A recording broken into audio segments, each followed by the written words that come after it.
Yo, what's going on, guys? It's Raz. In this video, I want to go over what I'm going to be running on my day one completion of Vaulted Glass. Now, this is specifically for the Warlock because I do main Warlock. So if you are looking for a Warlock build that's going to be very simple to run and be very effective, this is definitely one I would recommend you guys try out. It's going to be insanely good for ad clear, insanely good for buffing your team, and it is just overall still one of the best Warlock builds in the game. Now, I'm going to actually start off with the armor over here because this is where everything's going to work together with all the mods that I'm running. And you see on my chest piece, I do have Take and Charge equipped, which if you don't know, this is simply just going to make you charge your light when you pick up an Orbit Light. And I do have access to ammo mods, so depending on whatever heavy I'm running, I can swap these out, as I do have a rocket equipped right now, but I can equip something like a machine gun or a sword, and I'll swap those out to get more ammo for those, which is really good. Having access to reserves is going to be very good for contest mode because you're going to have to do a lot of damage, and having more ammo equals more damage. Now, alternatively, you could run something like a solar chest piece with solar resistance and sniper damage resistance for hobgoblins on the oracle part. That would also be good, but I'm sticking with ammo reserves just because I like to just kill things better. But to take advantage of taking charge, I'm going to be running protective light. Protective light is almost a must-have in any contest mode. It's almost a must-have at any point in the game, but this is essentially going to give you damage reduction whenever you break your shield. So when you get to red health, you're going to get a significant chunk of damage reduction, and the more charge light stacks you have, the longer this buff lasts. So if you have two, it's going to last for a good amount of time, and you can easily just pick orbs back up, and this is pretty much going to be active 24/7, which is just going to make you even more survivable. Now, I have rocket launcher scavenger, grenade launcher scavenger. Again, I can kind of switch these out to whatever weapons I'm using, but the main thing I'm going to be running for the most part is rockets and grenade launchers. Now onto the fun mods, the Warmon Cell mods. I'm going to be running Global Reach. This is just the pretty much basic Warmon Cell mod. This is going to let you create Warmon cells with Akilos weapons, and on top of that, you're going to have a huge blast radius compared to what they normally have. And I'm also going to be running Overload SMG with a submachine gun loader. Now, I do have enough energy to swap out auto rifle and anti-barrier auto rifle or anti-barrier scout, so I will swap those out if I ever need to run anti-barrier, or if I just need to run both, I can put them in as well. It is a Vex raid, so I don't think you need unstoppable. I'm pretty sure there's no unstoppable Vex, so just overload and anti-barrier should be enough, but who knows, they could throw us something different and we'll see what happens. But pairing Global Reach, I'm also going to be running Rage of the Warmon, so adds additional solar explosions to your Warmon cell. So now these huge explosions also do solar damage. And again, for the ammo thing, kind of just running whatever ammo I'm going to be using. I am running grenade launcher though, since I can have more ammo for my Wither Horde, which I'll go over in a second. But Rage of the Warmon, again, adds solar damage to those explosions, which pairs really well with Wrath of Rasputin. This is now going to make all solar splash damage final blows be able to create Warmon cells as well. So your Warmon cell can literally create Warmon cells, which is going to be insanely good because these Warmon cells will be over to one shot all of the smaller tier ads in Vaulted Glass, probably compared to what you're just using your gun could do. So being able to just constantly kill enemies, spawn more Warmon cells, kill that one, spawn another Warmon cell, you're going to be able to chain these things and act clear like crazy. Now, as you see, I also am running Breach and Clear right here. This is a new mod where you're basically letting your grenade launcher debuff champions, bosses, and if you break shields, which is really good. This is going to be okay, specifically if there are champions. I probably will take this off because I'm not going to be running the grenade launcher the entire time, or obviously if I'm running Anarchy, I will keep this on as well. But it just depends on what my team's doing and what I get myself into. But starting off, I am going to run this just in case there are like overload Praetorians in the first part.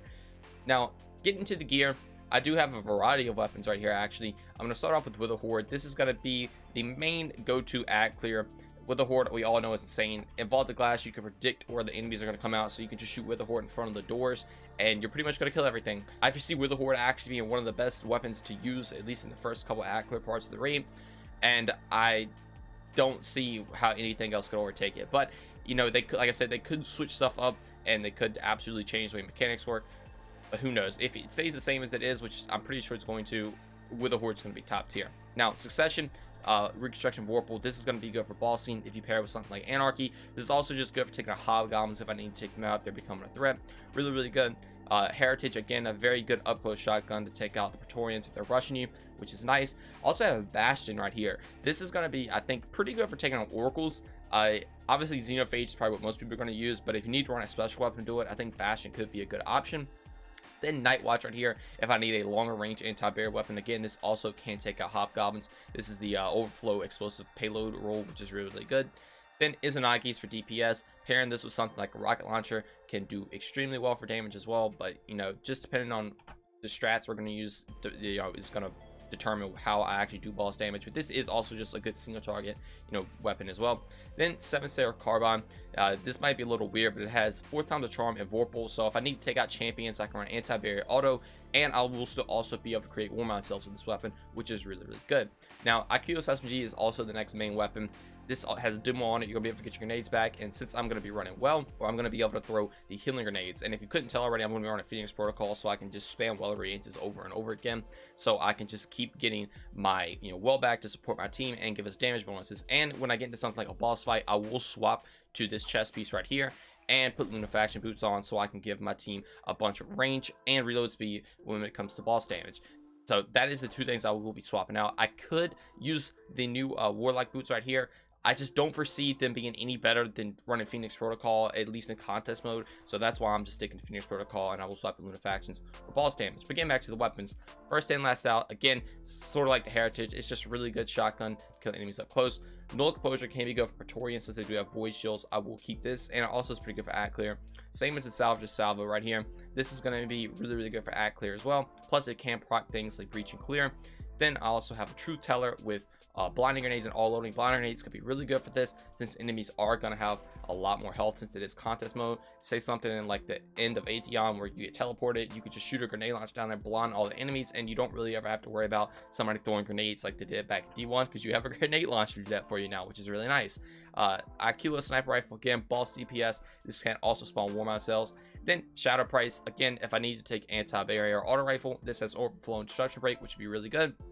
Pair with something like Izanagi's, and you could just pretty much insta-kill champions, which is really nice. Now, another little gimmick mechanic I can tell you guys really quick is with a horde, or just any gun, not just specifically with a horde, but if you're killing enemies with something like that has a damage over time thing, kind of like with a horde, or Achilles Sniper Rifle, say you have Anarchy on a boss, swap to Achilles Sniper Rifle.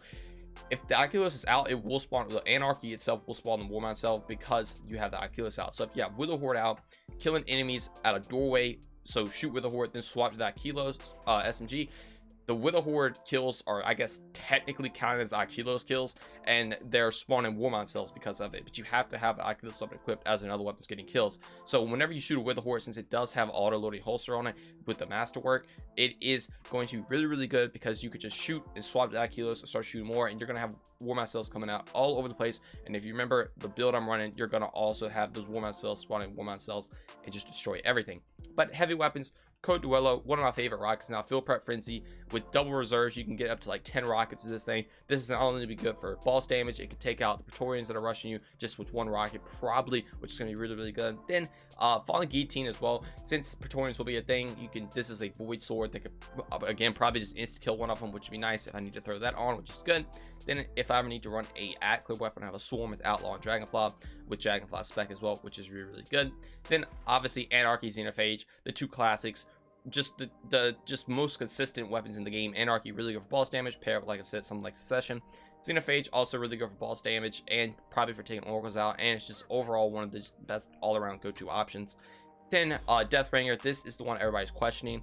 Deathbringer could be really good. It's technically one of the best DPS weapons in the game right now, but with the way it works, it can be a little gimmicky, and if all your orbs don't hit, you're not going to be getting that max DPS. So people might go the safer route, but if we get a little risky, I do have Deathbringer to throw on, which is nice as well. I'm not running Divinity because we already have a designated Divinity person on our team, which is really nice, and that gives me access to open up more stuff.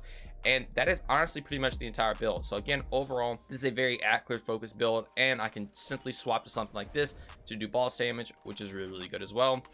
And then again, like I said, for all the at-clear parts, we're going to be running this and kill absolutely everything and have infinite wells, infinite healing grenades, and just absolutely destroy everything. And also, as a little tip, it is nice to look good for raid day. This is what I'm running. If you guys would like to see the shaders and gear that I'm running for my Warlock, I will throw that in here. I will be the one person that talks about this in their entire raid build videos. This is what's going to make it different. So that is what I'm running. This is what my Warlock is going to look like. And yeah, so overall, I'm very excited. I cannot wait for Vault of Glass. I definitely am going for a day 1 completion. I highly doubt we get Worlds first due to all the other strong competition, but I really hope we do get a day 1 completion, and I think it will be possible, especially with builds like this. So again, thank you all so much for watching. If you did enjoy and learn something new, consider subscribing. I'm on the road to 10,000 subs, and I would love to have you on this journey. I truly appreciate it. But again, thank you all for watching, and I'll see you in the next one. Peace.